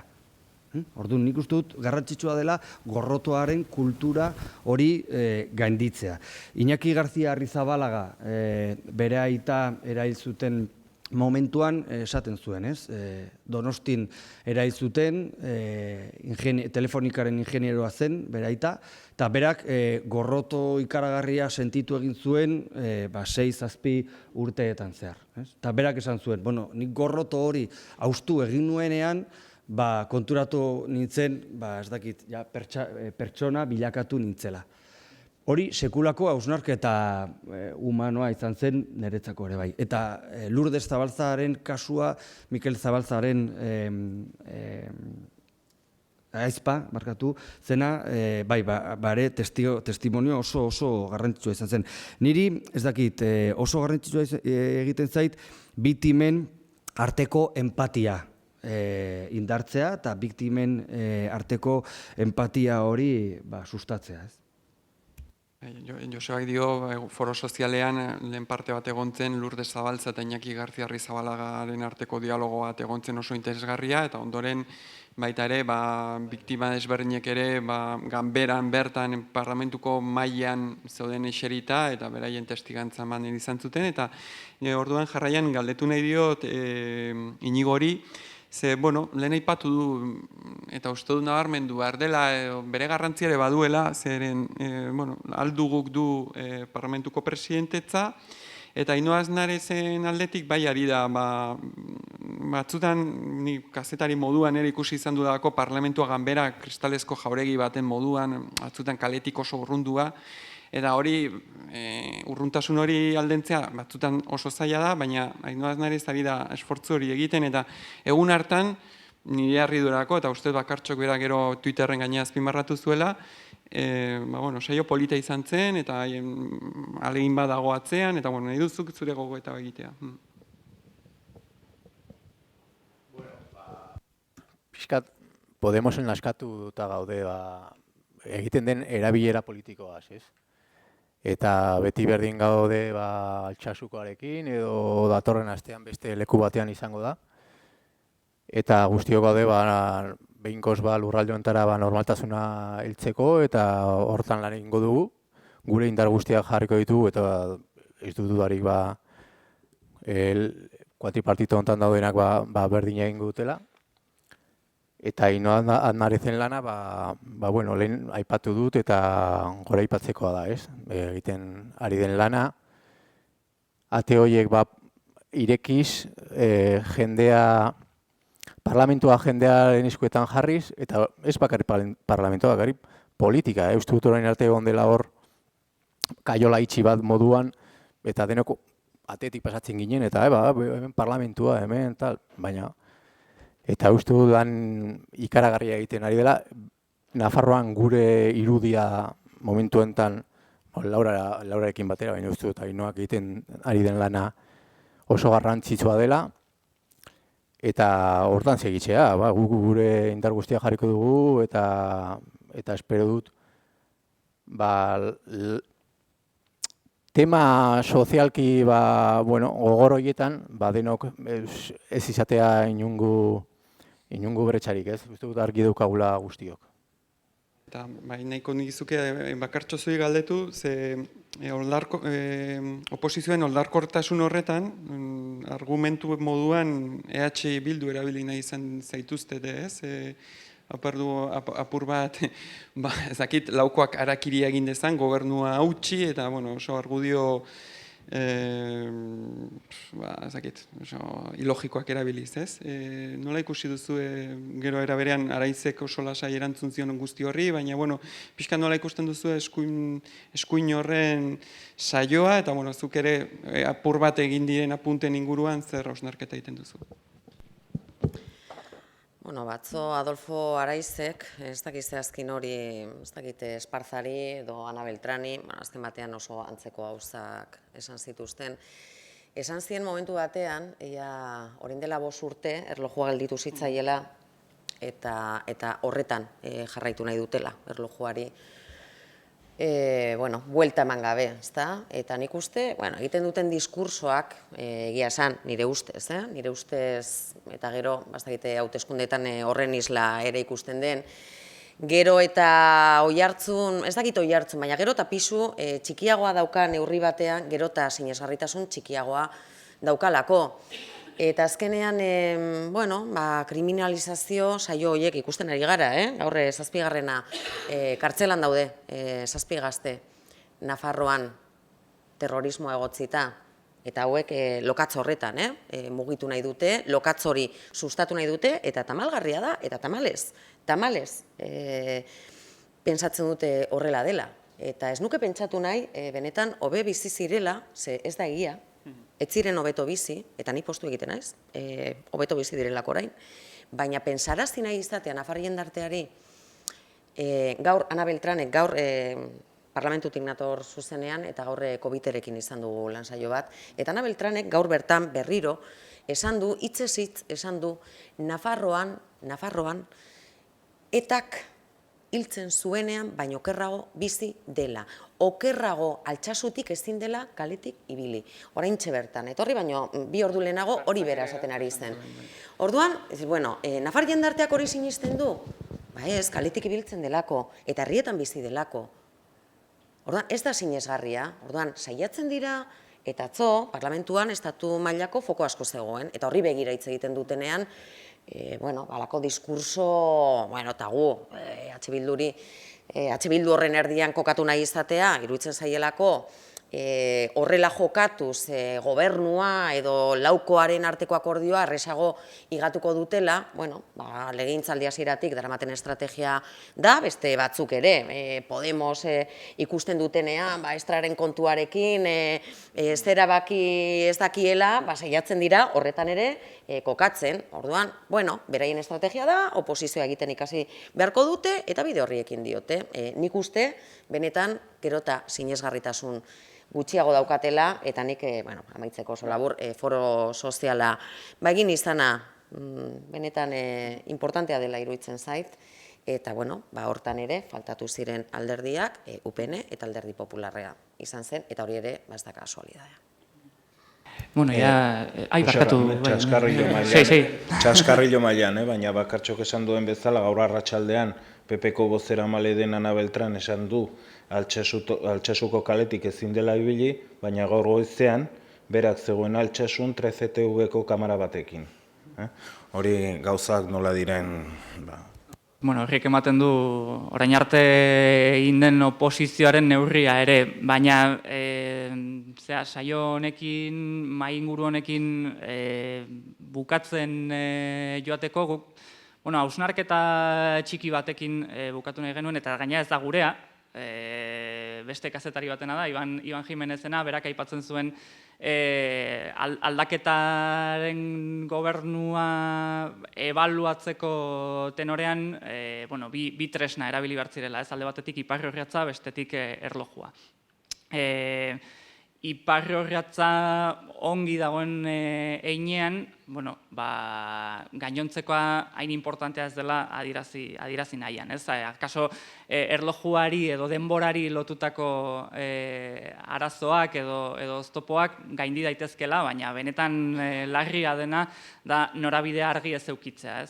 Orduan, galdera horrekin bukatu nahiko genuke, nola ikusten duzuen zuek lauko gobernu honen iparrorratza, eta nola ikusten duzuen erlojua, orain arte egindakoan oinarrituta, nola ikusten duzuen jarduna eta batez ere etorkizuneko erronkak. Agian orain aldugutik hasiko gara, Inigo? Bueno, ni uste dut orain arte lan ona egin dutela, edo egin dugula, eta, bueno, kostatzen zait hemen barnean ikustea, baina, esango dut, bai.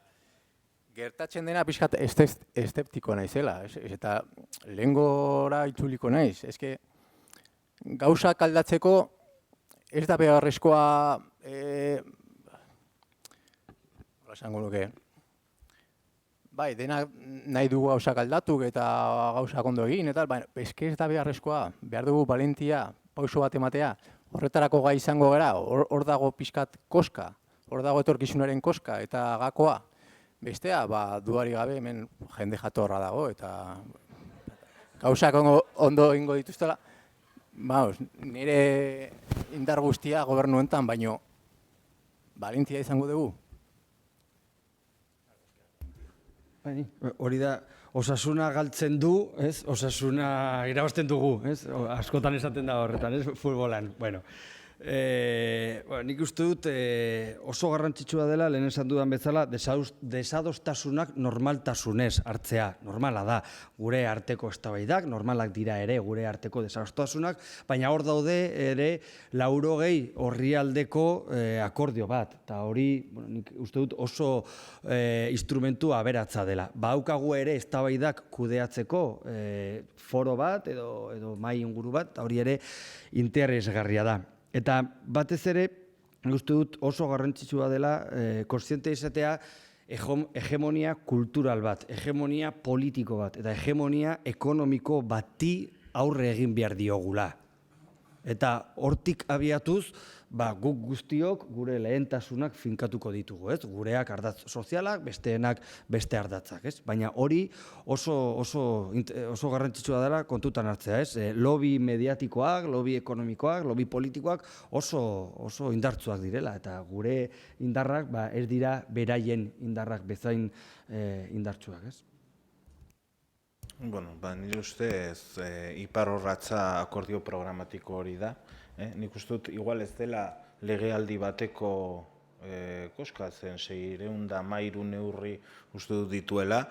Eta, garrantzia da behintzat zutabeak jartzea. Eta nik hortan optimista naiz. Nik uste dut, zutabeak jartzen ari dela aldaketarako, aurten ikusi da, arlo sozialean eta ikusten joango da beste arloetan ere. Eta egiteaz gain uste dut garrantzitsua dela ere ondo kontatzea. Eta aldaketaren inguruan egiten ari dena ondo kontatzea. Eta nik uste dut hor ere udatik ona gure hausnarketa egin dugula, pixka bat aldaketa eta egiten ari dena eta komunikazio proaktibo bat egitea eta ez beste UPN eta PP beti egiten ari gaituzten beste kontramezu horren reaktiboa. Nik uste dut aldaketa sendotzen ari dela, hori objektiboa da, eta ondo kontatu behar dela, eta proaktibitatez.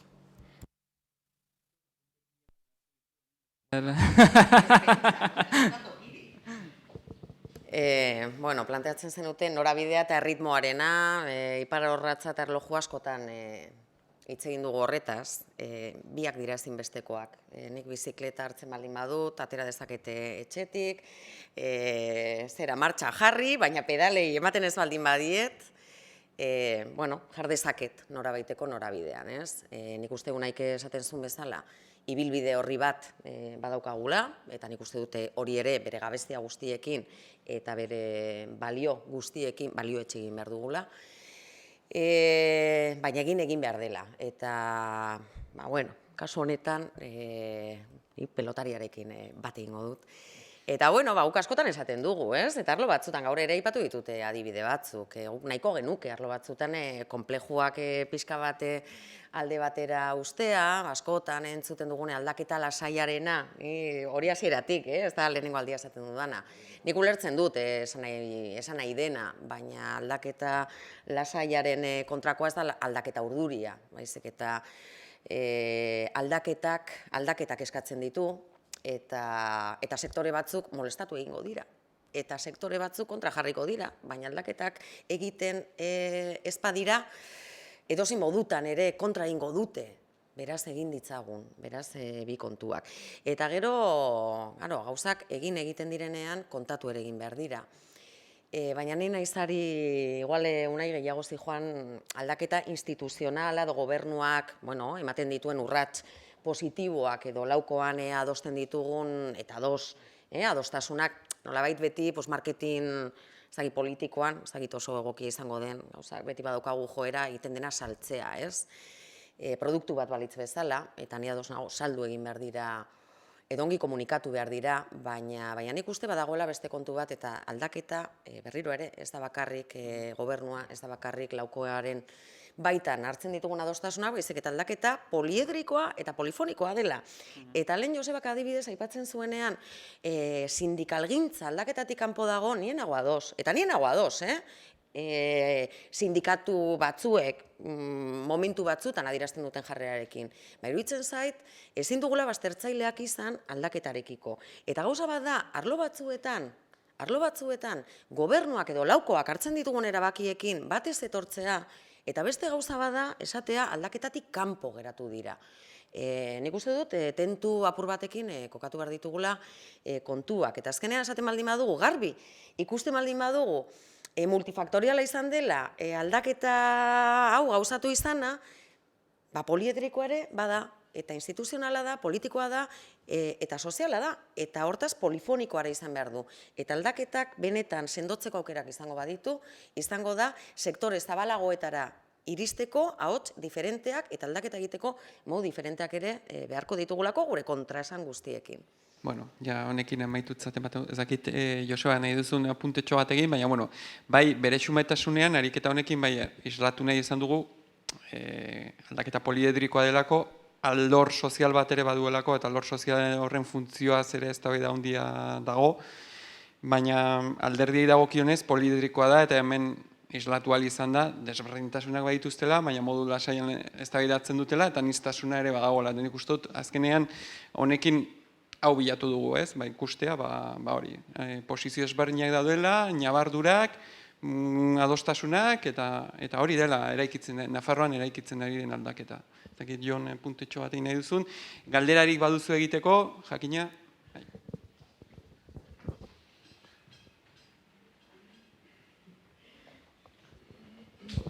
Arratsaldeon,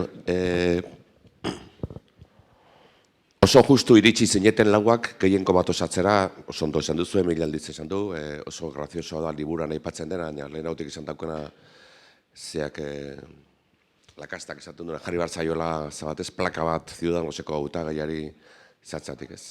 Aurkezteagatik eta gero baita ere egunkari batei arren lioketatzatik ez. Gobernuak bauzka zuen lauak testeatuta orain arte egindako jardunak ze balorazio daukan, herritarren artean gaur hauteskundeak balira bi bloken arteko tartea handiago izango zen, orain bezain txikia izango zen, bakizue bako ez horren inguruko susmorik eta gobernuak ingo ditu, pensatzen dut, iritzi publikoaren azterketak, alderdi politikok igual ere bai, bueno, dirua barata. Horrekin batera lotuta zein den estrategia, ez? Legislaturako estrategia, zaratak gehien atera dezaketen legeak azkar aprobatu behar dira, iristeko laugarren urtera ja gehiago saltzera eta ez lio asko montatzera, gainera ikusita oso motza dela, ez? Hoi da bat, estrategia, pixkat gaurko egoera zein den, gaur, eta bigarra da, Unai eta Bakartxoarentzat. Zeurezi, gobernua osatzeko izan zen, momentuan, izan zen krisirik handiena, izan zen, eta uste sekuentzia hau horrela dela, denboran, izan zuen Uxue Barkos lehendakari gaiak. Gobernu honetan ez da egongo inongo alderdi politikorekin identifikatu liteken kiderik, ministrorik. Gero, Adolfo Araiz izan zuen EH Bilduri lehendakaritza orde bat dagokio, bai, testualki bat dagokio, ez geundenak pomadan, ez genuen erabatu lertu, baina oso ondo lertu genuen, gero jakin genuenean izendatu zutera lehendakari orde Nafar buru batzarreko lehendakaria. Hori izan zen, zuen bion artean, izan zen krisirik haundina, segurazki EH Bildurentzat mingarrina, nola konpondu zenuten, denbora pasada, segurazki ja bakea induzue geroztik, uga nola konpondu zenuten? Hoi da, bigarren parte, baina horrenekoa orokorra da, bizkate, baloratu eta gero testeatu ote den jendearen iritzia jakiteko zenbat dauzka zuen sobran, faltan edo. Bigarren galderari hartuz, bueno, nik uste dut ez dela izan gai garrantzitsuen, desadostasun gai garrantzitsuenetakoa. Osea, hori izan zen prozedura guztiaren azken momentua, lehenengo izan zen akordio programatikoa, zen neurrik aurrera eraman behar ziren, hor egon ziren desadostasun handienak, eta gero, gobernu eredua akordatu zenean edo adostu zenean, bai, Uxue Barkosek esan zuen kuotarik gabeko gobernua nahi zuela, eta hortan ere badaude tirabirak, eta udan izan dugu hausnarketa bat, eta bakoitzak badu bere ikuspuntua. Ikuspuntua izan zen ez partidozko kuotazko gobernua izatea, baizik eta gobernuan daudenak ez izatea partiduetan horrelako ardurak. Eta hori ikusten dena da, gobernua alde batetik gobernatzea dedikatzen dela, eta parlamentuan lau taldeok hor gaude ordezkari politikoak, eta hor egiten dugu pixa bat politika edo akordio programatikoaren jarraipena. Hori, batzuk ados daude, eredu horrekin, beste batzuk ez, egia da, lehen urte honetan, bi hauteskunde egon dira, bi hauteskunde orokorrak, eta hor, lau taldeen artean, bakoitzak bere kandidatura izan du. Eta hori, gobernuan egonez kuotaz partido bezala, partiduak gobernuan egonez guk uste dugu nahiko korapilatxua izango litzatekela. Eta eredu honekin, nolabait ere, hori preserbatzen dela gehiago. Udan uste dut berriz ere eztabaida hau atera zen, eta eredu hau izan da, dugun gobernu eredua hau izan da, bai adostu genuen parlamentua eta gobernuaren artean, edo lau taldeen eta gobernuaren artean, koordinazio estuago bat behar dela. Eredua mantenduz. Unaik esan du, ezta? Lehenik edukiaren baitako adostasuna zen importanteena, eta hori EH Bildurentzat oso garbi. Oso garbi, eta gero torri zen gobernu ereduaren inguruko eztabaida. EH Bilduk oso garbi esan du, denok esan dugu, esan genuen hasieratik. Guk eredu honi presidenzialistegi iristen geniola, gure ustez ez EH Bilduk bakarrik, baizik eta lau alderdiok pringatu eta horrela letra guztiekin pringatzeko ez eskubidea baizik eta betekizuna. Bete beharra geneukala. Eta gure ustez, eta guk oraindik ere jarraitzen dugu defendatzen momenturen batean presidenteak Bueno, ala erabakitzen baldin badu, gu prest gaudela. Bertan pringatzeko ondorio guztiekin. Eta ondorio guztiekin esan nahi du, gobernuak hartzen dituen erabakiak, eta unaik ongi azaldu du, ezta? Gobernua dago alde batetik, guk laukoa edo talde parlamentariok parlamentuan gaude, baina egia da, onerako eta txarrerako gobernuak hartzen dituen erabakien nolabait erantzule garela, baina batzuetan, ez gara, gobernuak bere erabakiak hartzen ditu. Talde parlamentariok ere, bueno, gure iritzi ezberdintasunak izan ditzakegu, baina erabaki asko gobernuak hartzen ditu. Batzuetan izan dugu aukera bertan eragiteko, eta beste batzuetan ez. Eta batzuetan kritikoak izaten gara, edo izan gaitezke gobernuak hartutako erabakiekin, bai forma aldetik eta bai edukiaren aldetik, gaudelako erabat ados. Eta egia da, askatasun hori ematen dizula eredu honek, baina guk planteatzen genuena zen, hori saihesteko modua bazegoela. Hori saihesteko modua bazegoela. Eta oreka hori, ez dela erresa. Ez eredu batekin eta ez bestearekin. Baina gure ustez, gobernua blindatzeko modu eraginkorragoa izango litzatekela, lau taldeok ez kuota, guk ere ez genuen defendatzen ingo kuotarik esartzerik. Claro, kuotarik ez, bazkenean, kuota bakarra gelditu da, ez? Eta denok sentitzen gara gobernu horren sustengatzaile, hala tokatu zaigulako, eta eredu bat definitu da, guk hasieratik esan genuen ze pesatzen genuen, eta guk uste dugu bere gabeziak dituela, baina egia da, daukagun eredua denez, saiatzen ari garela, eredu horri ahalik eta eraginkortasun handiagoa ematen, ezta? Eta gero, estrategiaz, nik ez dakit, inkestaren bat egiten ari da, nik ez dakit, norbait gobernuak, parlamentuak egin behar zuen, ez? Parlamentuan egingo da orain inkesta bat. Inkesta bat egin da, unibertsitate publikoarekin pixka bat ikusteko hori zein den gizartearen pertzepzioa eta, joan zen urtetik ona. Txelo estrategiari buruz, ez dakit, murrizketa sozialei buelta ematea guretzako lehentasuna bat zen, eta da. Eta hori izan da gure artean izan ditugun eztabaida interesgarrienak eta niretzako lege interesgarrienak. Hori lehen pausu bat izan zen. Hala ere, niretzako pedagogia izatea oso garrantzitsua da, eta hori ez da valentiarik gabe jokatzea. Baizik eta pedagogiarekin, eta adibide jarriko dut. Herriberan, bazterketa soziala eta langabezia konzentratu egiten da, hor. Guk badakigu, arlo sozialaren kontseilearen ahotik, badakigu tutera aldean edo herribera aldean oinarrizko errentaren legea aprobatu izana, kontrako iritziak areagotu egin dituela Nafarroko gobernuaren kontra. Zergatik, badakizu etorkinen kontua eta guztioren kontua. Hor pedagogia ikaragarria egin behar dugu, horri ere buelta emateko. Hemen Nafarroan, Gasteizen PPko alkateak hori ere, populismo hori areagotu egin zuen, eta gure kontra ere ez dakit zenbateko taldeek, baina bai ere ari dira hortan sartzen, ez? Orduan, nik uste dut, interesgarria dela, adibidez, unibertsitate pribatuaren konbenioak haustea.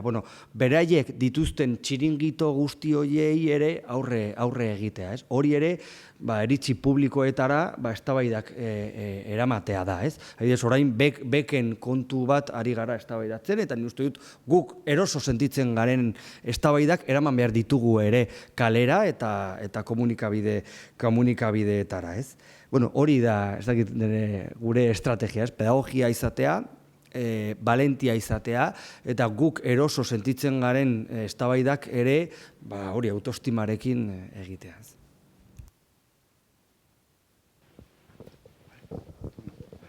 Arratsaldeon, nik, pare bat kontu.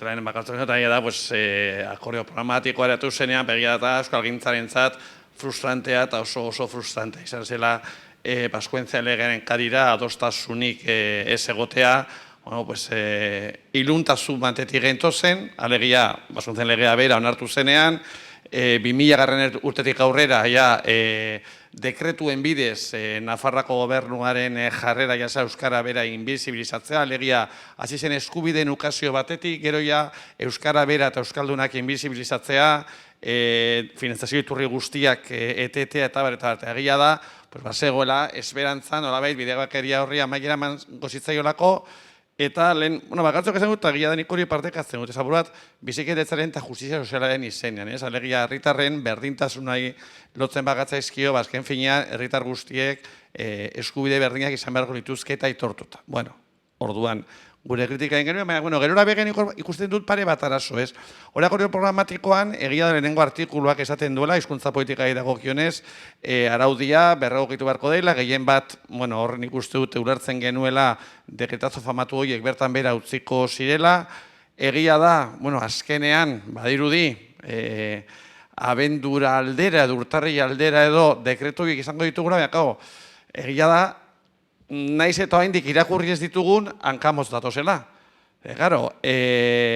Baskuentzean legea aldatu gabe, naiz eta seguramente dekretu horiek lagunduko duten zerbitzu zentraletan, alegia Iruñan dauden zerbitzu horretan, herritar guztiei arreta eta zerbitzuak euskaraz emateko eskubidea bermatzeko neurriak jasotzea, baina egia da, Nafarroako beste alde bat haindik babes gabe geratuko da. Ordanka hori nola horeka daiteke, hor jasotzen da hizkuntza eskubideak babesteko araubidea abian jarriko dela, baina badakigu, naiz eta dekretu horiek abian jarri, bere garaian tripartituarekin egon zan 94ko dekretua, horrek ere izan zituela zera bat, baina gabezia horiek geratzen, hori bat gero bi, eta hau alderdiei eskatuta, Euskalgintzatik ere pertzepzioa izan da, zuen artean seguramente ez da ostasunak egongo dira, egon behar dira, kultura politikoko alderdi ezberdin eta justo euskararekin, euskara hezkuntzarekin lotutako gaietan izaten zirena arrakalak, ez? Ez dakit urtarreian izan zen opearen kontura, Bosamaren batzordean, batean justo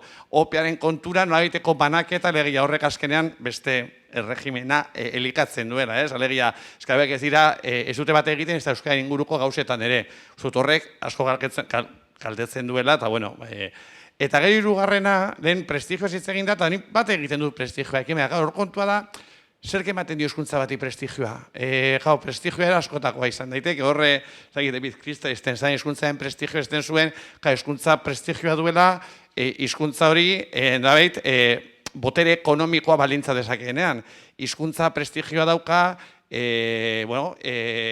bere hizkuntza ikasteko motivazio instrumentalak egon daitezkenean. Alegia, ni euskalduna naiz, edo nik euskara ikusiko dut, honek aukera handiak emango dizkidalako bizitza. Alegia, motivazio ezberdinak egon daitezke hizkuntza bat ikasteko, prestigioa hilotzen bagatzaizkio, motivazio instrumentalak ere hor daude, motivazio instrumentalak egon daitezen herritarrek behar hori ikusi behar dute. Horretarako ere, politikek beste norantza bat hartu behar dute.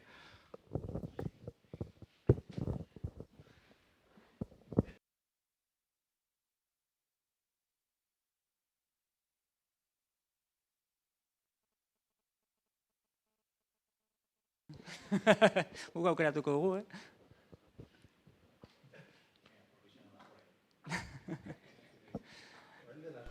Ez, nik igual besteaz hitz egin dut, ez dut gainera gai honetan monopolio izan nahi, baina nik prestigioaren inguruan, nik lehen zera, baskismo kulturala eta goiztean izan dugun eztabaidaren arira, nik bai prestigioa, maila simbolikoan, esate baterako, Nafar gobernuak hartu ditu neurriak.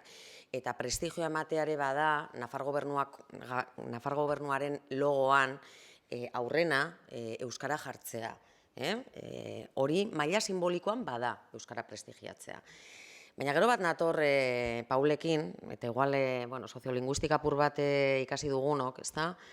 Garbi daukagu, euskarak, beste hizkuntza guztiek, izan dituzten biziraute prozesuetan, prestigioaren kontzeptuak nolako garrantzia daukan. Eta orduan, ez dakite atzo eduren egun, 13TV, gaur atera da berriro, 13TV-ko bideo bat bidali zidaten, ikusia izango duzue, non tipo batek, las lenguas aldeanas, kontzeptupean sartzen zituen euskara, galegoa, alegia, gaztelania ez ziren gainontzeko hizkuntza estatal edo estatuko hizkuntza guztiak. Eta aintzat hartzen zituen Unamunoren, hitzak, esan behar nuen, edo Unamunoren ideiak, non, jatorriz, euskalduna izan da, nola azkenean, autogorroto prozesu horren baitan, iritsi zen esatera, euskara beie hitz egiteko hizkuntza besterik etzela. Alegia, ezingo zela, inoiz, matematikarik ikasi edo ez dakiz zer ikasi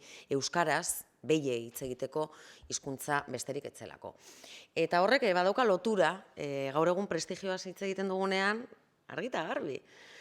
Logo batean, eta vitrina batean, eta bere historia guztia, ikasteko eta aldaretara igotzeko moduko hizkuntza da euskara, baina prestigio emango diogu, benetan, basate baterako, eta nik hor gure autokritika eta kritika guztiarekin bingoagatik Nafar gobernuko, ez dakit erdia, baina Nafar gobernuko konseilarien kopuru handi bat, presidentea bera, Nafarroko presidentea bera, halako karguak euskaldunak izan da, nik batzutan eta gobernuari ere esan diot, ez? Nik uste prestigio emateko beste modu bat ere badela, konseilariak eta presidenteak berak agerraldi publikoetan gehiagotan eta maizago euskaraz erabiltzea, eta kritikara ekitzaile moduan, iruditzen hori da prestigioa ematea ere bai. Eta gero, Paulek aipatu dituenak, eta beste hainbat eta hainbat eta hainbat, benetan herritarrek prestigioa, zerbait akzesorioa, zerbait superflua dela somatzen baldin badute etengabe. Sekula santan beharko ez dutena, eta gainera, Bana Beltranek pasaden egunean esaten zuena, respetu falta baldin bada, kasko batzu jarri behar izatea, euskaraz ari delako bat, alegia denok, gaztelaniaz baldin badakigu zertarako ikasi. Eta oran hori da Ana Beltranek benetan eta zinez uste duena, bihotzez uste duena, eta horregatik, ignorantzia da, ez da malizia, hori pentsatu nahi dut, eta ez da gaiztakeria, baina tamalez, herritar asko eta asko hori pentsatzera iritsi dira urtetako politiken ondorioz.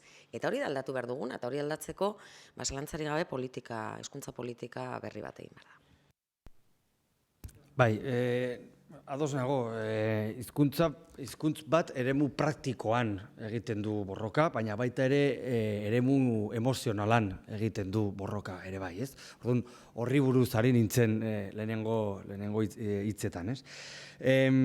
Bitu, nik ados nago modu simbolikoan indartu egin behar dugula UPN-ek eragindako egoera bat. Egia da, Nafarroan euskaldunok gure eskubideak bermatu izateko epaitegietara gehienetan jo egin dugula. Adibidez, eta oso banidosoa da, baina Zizur Nagusitik abiatzen den Autobia del Camino delakoa, hor agertzen den Zizur Maior, Zizur Nagusi euskeraz eta gazteleraz jartzen baldin badu, guk, edo nik, zinegot hor Zizur Nagusian nintzenean jarri egin genuen elegiteari esker da. Gure jarrera hor argi dago, ez? Azken denboraldi honetan, askotan ari garenez, honi buruz eztabaidatzen, ni nire ordenagailura jo nintzen eta zenbatu egin nituen, zenbat prentsa agiri bidali izan ditu azkeneko 10 urteetan batzarrek edo Bizkaia-Ezkerrak. Eta gai hau, prentsa agiri gehienetarikoak eratu egin du. Euskal Herria Irratiko egoera salatuz, Nafarroa Oinezeri buruz, prentsa agiri asko egin ditugu. Bestetik, Baskoentziaren legearen aldaketak, batzuendako aldaketak oso murriztuak izan dira, baina nik ere uste dut gure garaipenak goraipatu egin behar ditugu, eta gaur egun Nafarroan, ereduan, Nafarroa osoan matrikulatu alditugula gure seme alabak, eta hori ere sekulako aldaketa da. Ni hori ere, naiz eta batzuendako oso aldaketa murriztua edo ez dakit ze adjektiboa jarri, baina nik uste dut ere simbolikoki eta praktikootasunan tuteran eremu ez euskaldunan D ereduan zure seme alabak matrikulatzea, nik uste dut ere aldaketa interesgarria dela eredu publikoan baldin bada. Nik zer esaten dut, zonalde ez euskunan funtzionari edo enplegu publiko eskaintzetan 15% euskera jakitearengatik ematen baldin badute, eta ez dut esaten hori zuzena den edo ez. Esaten dut, zonalde horretan hori egiten baldin badugu, euskera mehatxu bat bezala ulertu ahal dela. Goazen horri buruz eztabaidatzera. Nola egin zonalde horietan, herri horietan, nola egin euskarazko politika ona. Ez da gauza bera lodosan egitea edo ribaforadan egitea. Hori Nafarroan bizigarenok badakigu oso ongi. Goazen horri buruz eztabaidatzea. Hori buruz ari nintzen lehenengo hitzetan. Ekit beste norbaitek zeu zer esan nahi duen? Emozionalki euskara gure hizkuntza bezala ulertzen dugunak, oso erraza da euskaraz mintzatzea edo gure lagunekin hor sortzea binkulo hori, ez? Baina argi dago Nafarroan badagola gizartearen zati bat euskara ez duela ondo ikusten. Eta, pixkatu zuk aipatu duzunaren ondotik, ez? Kontrako sentimendua sortu daiteke, baina sortuta dago. Orduan, benetan gure erronka hori da. Gizarte zati horrekin nola aldatu pixkate euskara beste begiekin ikusteko. Zergatik, gure gizartearen zatia nola pentsatzen duen eta euskararekiko duen jarrera hori argi zego. Zerekin behar dugu beste gizartearekin? Hor da erronka ondia, oso ondia.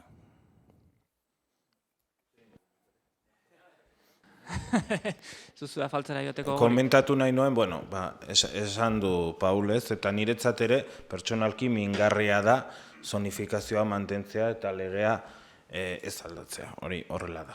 Baina, jokua da dena, esan dugun bezala. Eta, horren inguruan lan egin beharko dugu. Egia da, badagoela batez ere euskara nobaskofona zonalde horretan prestigioaren inguruan egiten ari da ere izugarrizko erregimenaren kontradiskurtsoa, gobernuak egiten ari den edozein pausuaz. Orduan, joku markoa bada dekretuen bidez eta aurrera pausuak eman, ikusten dut ere simboliko arlo horretan ere aurrera pausu bide badagoela, behintzat saiatuko gara horretan eta gainera kontradiskurtso hori apaltzen, legealdi honetan. Ez dakit beste galderarik dagoen, ez? Eskerrik asko guztioi etortzeagatik eta bereziki eskerrik asko gure gaurko lau gonbidatuei zinez, eta zorte hon eta eskerrik asko.